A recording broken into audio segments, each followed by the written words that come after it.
A shattered bond leaves a permanent scar, but forced servitude to the very wolf who broke you is a living death.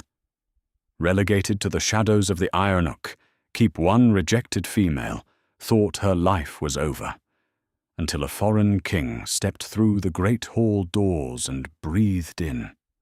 The stone floors of the Ironhook keep were unforgiving, radiating a bitter, bone-deep chill that no amount of scrubbing could erase. Rosalie knelt on the harsh flagstones, her once soft hands now cracked, bleeding and raw from the harsh lye soap. Around her, the chaotic din of the medieval kitchens raged. Scullery maids shouted over the roaring hearth fires. Heavy iron cauldrons bubbled with thick stews, and the heavy scent of roasted boar and rendered fat hung thick in the damp winter air. Tonight was the feast of the winter solstice, but for Rosalie it was just another night of endless, humiliating labor. It had not always been this way. Only 3 years ago, Rosalie had worn silk instead of coarse, scratchy wool. She had been the beloved daughter of the pack's lead warrior and the prophesied mate to Conrad, the heir to the Ironhook territory. They had grown up together, their bond practically sealed by the moon goddess herself. But when Conrad's father died, suddenly in a border skirmish, the political landscape shifted overnight. Ironhook was left vulnerable, financially drained, and surrounded by opportunistic rivals. Conrad, driven by ambition and a coward's fear, had looked at Rosalie and seen a liability. She had no vast dowry, no allied armies to offer him. So, in front of the entire pack council, he had ripped their forming bond apart. He rejected her, choosing instead to mate with Isadora, the wealthy, ruthless daughter of the neighboring Red Crag Alpha. Normally, a rejected mate would be exiled, sent away to heal or perish as a rogue. But Isadora, deeply insecure and exceptionally cruel, had demanded a different arrangement. She wanted Rosalie kept in the castle, stripped of her rank, and forced into servitude. She wanted a daily living monument to her victory, and Conrad, ever yielding to his new powerful bride, had agreed. "Faster, you useless cur!" A sharp voice snapped, accompanied by the stinging crack of a willow switch against Rosalie's shoulder. Rosalie flinched, biting the inside of her cheek until she tasted copper. She did not look up at the head cook, a loyalist to Isadora, who took immense pleasure in making her life hell. Instead, Rosalie plunged her stinging hands back into the scalding washwater, focusing on the rhythmic scraping of the iron brush against a greasy wooden trencher. "The King of Winterborn arrives before sunset," the cook barked to the bustling kitchen staff. "If the meats are tough or the spiced wine is cold, Alpha Conrad will have all our heads on spikes. King Evander is not a man who tolerates mediocrity." King Evander. Just the name sent a ripple of anxious energy through the keep. Evander was the Alpha King of the North, a legendary warrior who had united the fractured, brutal northern territories under his single banner. He was said to be more beast than man, a towering, scarred conqueror who ruled with an iron fist but possessed an unwavering sense of honor. Conrad had spent the last 6 months practically begging for this visit, desperate to secure a trade route through Evander's lands to save Ironhook from financial ruin. Suddenly, the heavy oak doors to the kitchen swung open, and the temperature in the room seemed to drop 10 degrees. Isadora swept into the room draped in luxurious crimson velvet and heavy fox furs. Her dark hair was braided with gold thread, and the smug, arrogant curl of her lip was firmly in place. Beside her walked Conrad. He looked regal in his ceremonial armor, but there was a permanent tension around his eyes, the look of an alpha who knew he was wearing boots too big for his feet. The entire kitchen dropped into deep, submissive bows. Rosalie stayed on her knees, pressing her forehead toward the damp stone, praying to remain invisible. "Is the feast prepared?" Conrad demanded, his voice carrying the forced gravel of artificial authority. Yes, Alpha, the head cook stammered. Everything is perfection. Isadora's cold eyes swept over the bowing servants, inevitably snagging on the trembling, slender figure kneeling by the wash-tubs. A cruel, triumphant smile stretched across her face. She walked over her heavy leather boots, splashing dirty wash-water onto Rosalie's ragged dress. You, Isadora purred, tapping Rosalie's shoulder with the toe of her boot. Get up. Rosalie slowly pushed herself up, keeping her eyes glued to the floor. She smelled Isadora's overpowering heavy rose perfume, beneath which lay the sour scent of malice. Look at her, Conrad, Isadora sneered. She smells of stale grease and despair. It's fitting. She turned back to Rosalie. Tonight you will not hide in the kitchens. You will serve the high table. You will pour the king's wine and clear his plates. Conrad shifted uncomfortably, a flicker of guilt quickly overshadowed by irritation. Isadora is that wise. King Evander might take insult at being served by a disgraced Omega. We need this alliance. Nonsense! Isadora snapped, glaring at her mate until he lowered his chin. It will show the king that Ironok is a pack of strict discipline. We do not tolerate weakness, and we tame our dissenters. She will serve us. Isadora grabbed Rosalie's chin, her sharp, manicured nails digging into the soft flesh of Rosalie's jaw, forcing her to look up. Do not speak. Do not look the king in the eye. If you drop a single drop of wine on his furs, I will have you flogged in the courtyard until the snow turns red. Do you understand me, servant? Yes, Luna. Rosalie whispered, the title feeling like acid on her tongue. Isadora shoved her away with a disgusted scoff, linking her arm through Conrad's as they marched out of the kitchens to greet their royal guest. Left behind, Rosalie steadied herself against the wooden washtub, her heart hammering against her ribs. She was exhausted, broken and terrified, but deep within her suppressed wolf, a tiny, inexplicable spark of anticipation flickered to life. The great hall of Ironok was a blinding display of forced opulence. Hundreds of tallow candles burned in massive iron chandeliers, casting a warm, flickering glow over the tapestries that Conrad had frantically ordered, unrolled from the storerooms.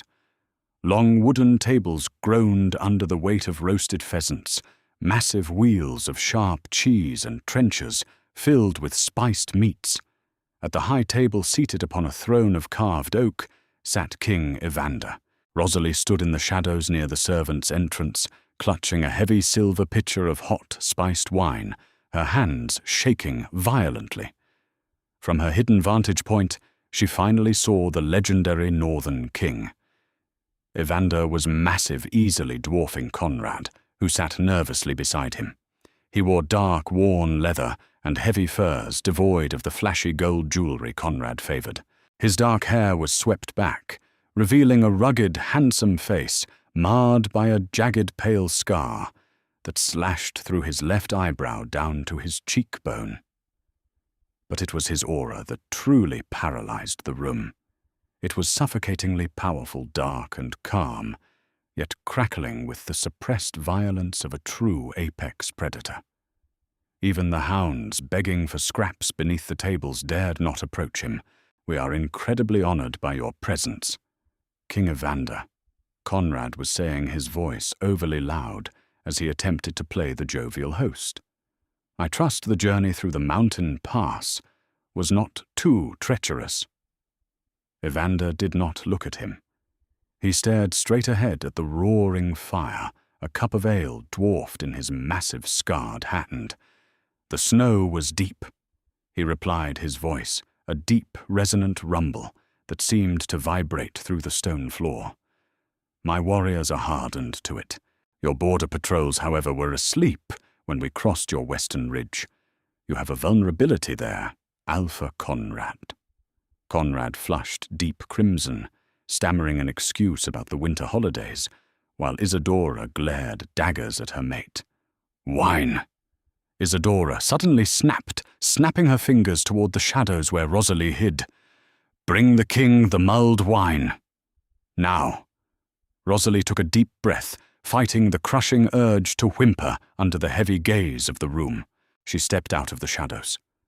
She wore a plain, threadbare linen dress, her ash-blonde hair tied back in a severe, rough braid.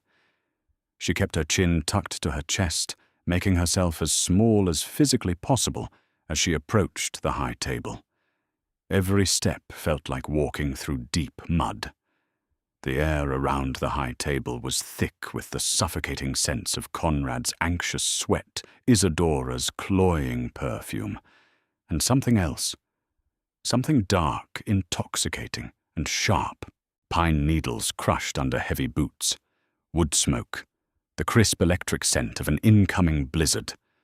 Rosalie's inner wolf, which had been silent and curled into a ball of trauma for 3 years, suddenly lifted its head.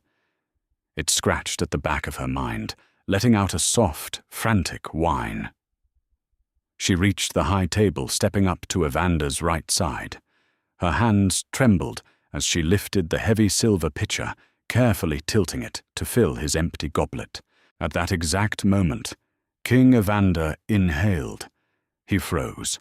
The goblet in his hand slipped an inch. His massive chest stopped rising. The entire hall seemed to hold its collective breath as the Alpha King went completely, unnaturally still. He didn't just smell the wine. Beneath the heavy spices, beneath the harsh lye soap, and the scent of wood smoke, a fragrance hit him with the force of a battering ram. It was sweet like rain on fresh earth, laced with the delicate aroma of wild honeysuckle. It bypassed his rational mind and slammed directly into his wolf, waking a primal possessing instinct he had thought long dead. Mate. Evander slowly turned his head, his piercing, stormy grey eyes locked onto the small, trembling servant girl pouring his wine. Rosalie gasped as the psychic weight of his gaze hit her. Her hand jerked, and a single drop of dark red wine splashed onto the rough wood of the table, inches from Evander's hand. "You stupid, clumsy wretch!" Isadora shrieked, leaping to her feet, her chair scraping violently against the stone. "I warned you guards, take her to the courtyard." 2 large iron oak warriors stepped forward, reaching for Rosalie's arms. Before they could even make contact, the heavy wooden high table splintered. A monstrous, earth-shattering snarl ripped from Evander's throat. It was not the shout of a man, but the unhinged roar of a furious beast. He moved with a speed that defied his massive size. In a blur of motion, Evander surged upward, throwing the heavy oak table forward. It crashed onto the stone floor, scattering goblets, roasted meats, and fine plates into a shattered ruin. The 2 guards froze their eyes wide with terror as the King of Winterborn stepped between them and the servant girl. Evander grabbed the nearest guard by the breastplate, lifting the fully grown armored man off the floor with one arm.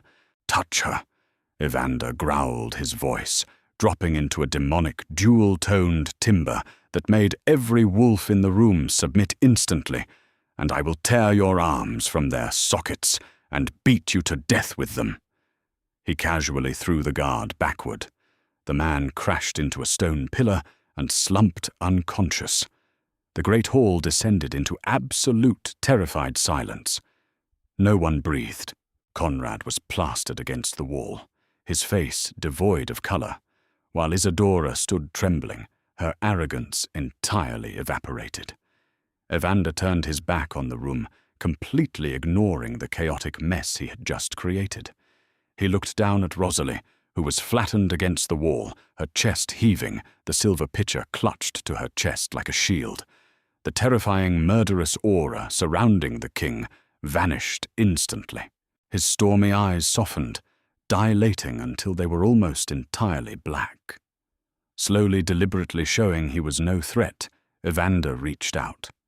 His large, calloused, battle-scarred hand gently cupped her bruised cheek. His thumb brushed over a fresh smudge of ash on her jaw. "Who did this to you?" Evander whispered, loud enough for the dead silent hall to hear every syllable. He didn't wait for her to answer. He inhaled deeply against her neck, a possessive, rumbling purr vibrating in his chest. "Who dared to enslave my mate?" Silence heavy and absolute pressed down upon the great hall, the crackle of the hearth fires and the panicked shallow breathing of the Iron Oak nobility were the only sounds left in the wake of the Alpha King's fury. Rosalie stood frozen against the cold stone wall, her mind reeling. The brutal, suffocating scent of King Evander's anger was terrifying to everyone else in the room, but to her it felt like a warm, protective shield. His massive hand, scarred from countless battles, remained gently cupped against her cheek. The touch sent a surge of electricity straight to her dormant wolf, reigniting a soul-deep bond she had believed was destroyed forever. Mate, her inner wolf, howled, clawing at the surface of her mind, desperate to press into his touch. "King Evander," Conrad stammered his voice, cracking horribly, as he peeled himself away from the far wall. His ceremonial armor suddenly looked like a child's costume on his trembling frame. "Please, there has been a terrible misunderstanding. You do not understand who she is." Evander didn't turn his head. His thumb brushed a stray, ash-covered lock of blonde hair behind Rosalie's ear. "I understand exactly who she is, Conrad. She is mine. The question is, why is my queen dressed in rags and scrubbing your stone floors?" Isadora, unable to control her venomous pride, even in the face of death, stepped forward, her velvet skirts swishing angrily. "She is no queen. She is a disgraced, rejected Omega. She was Conrad's intended, but she was weak. She offered no wealth, no power. We kept her as a servant out of mercy. You would claim our cast-off trash." A low, rumbling growl vibrated in Evander's chest, shaking the very foundations of the keep. Slowly, deliberately, he turned his back on Rosalie, shielding her with his massive body, and fixed his stormy, dead black eyes on Isadora. The Alpha King didn't shout. He didn't need to.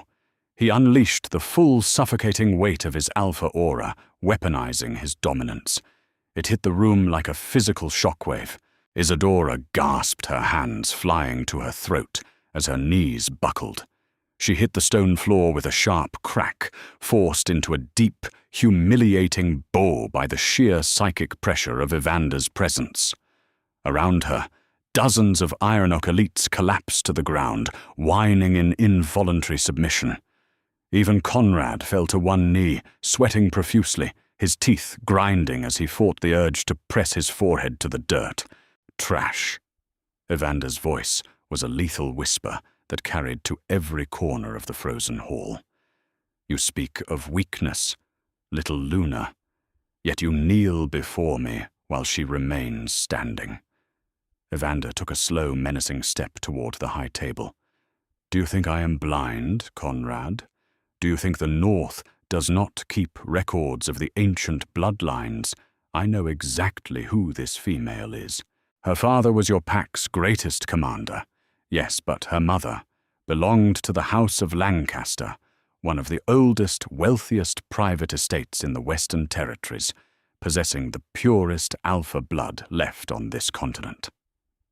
A collective gasp echoed from the few elders conscious enough to hear the revelation. Conrad's face drained of all remaining color. He had known.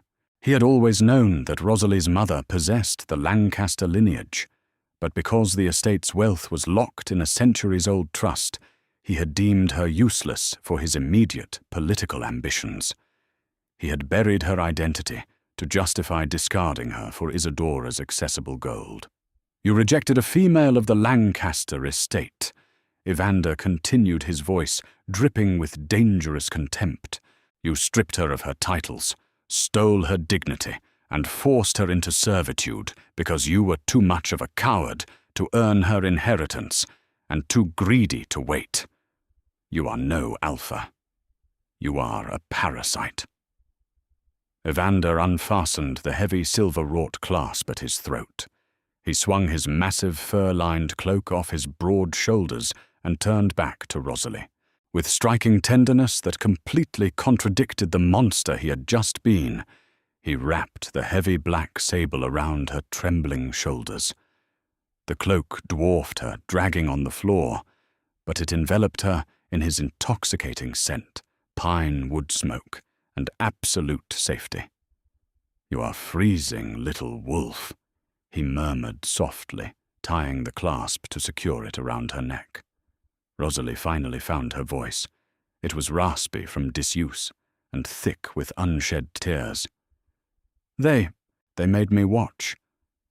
She whispered, the trauma of the last 3 years suddenly bubbling to the surface.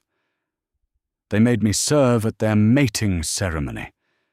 They made me scrub the blood from the courtyard after my father's loyalists were executed."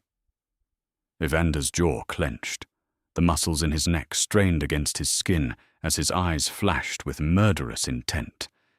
He gently kissed her forehead. "They will never make you do anything ever again."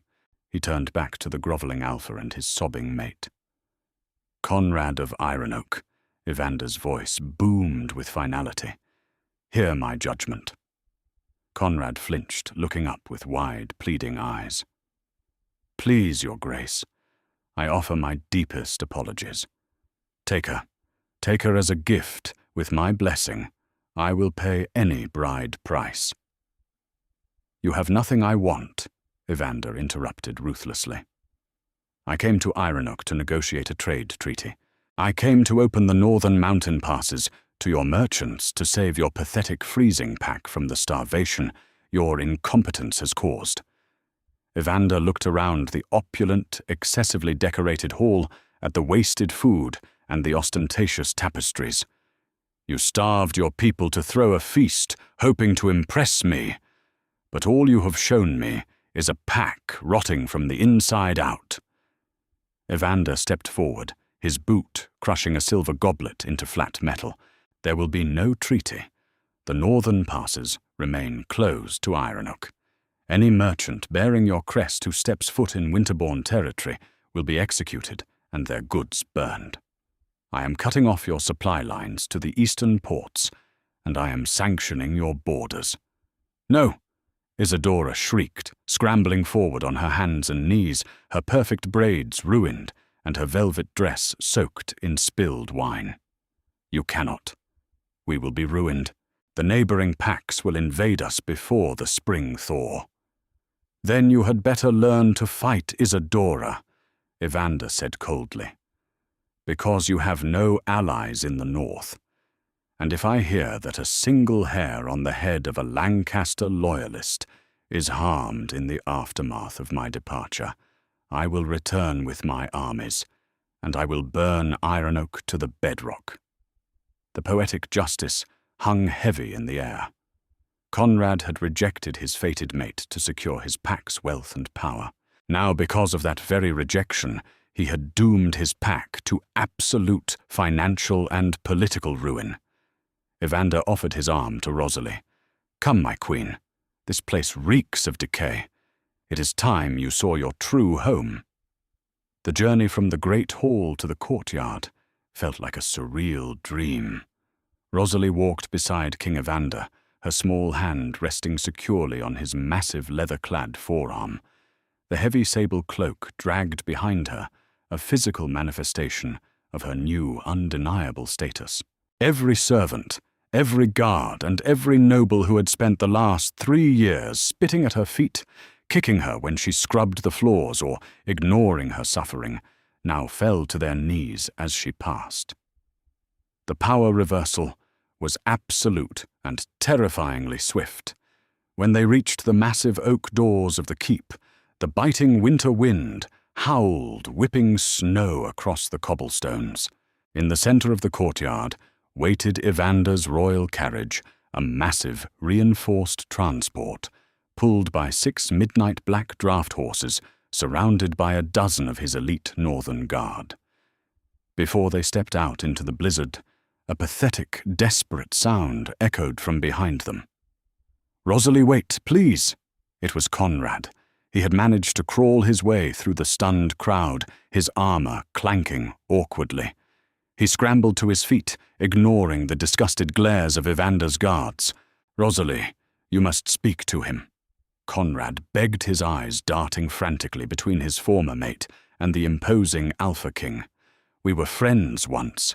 Remember our childhood. Remember my father. If the king cuts off the trade routes, innocent people will die. You cannot let him do this. You owe this pack."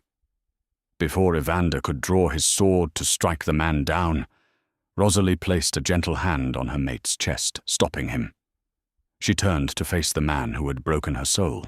Conrad looked pathetic.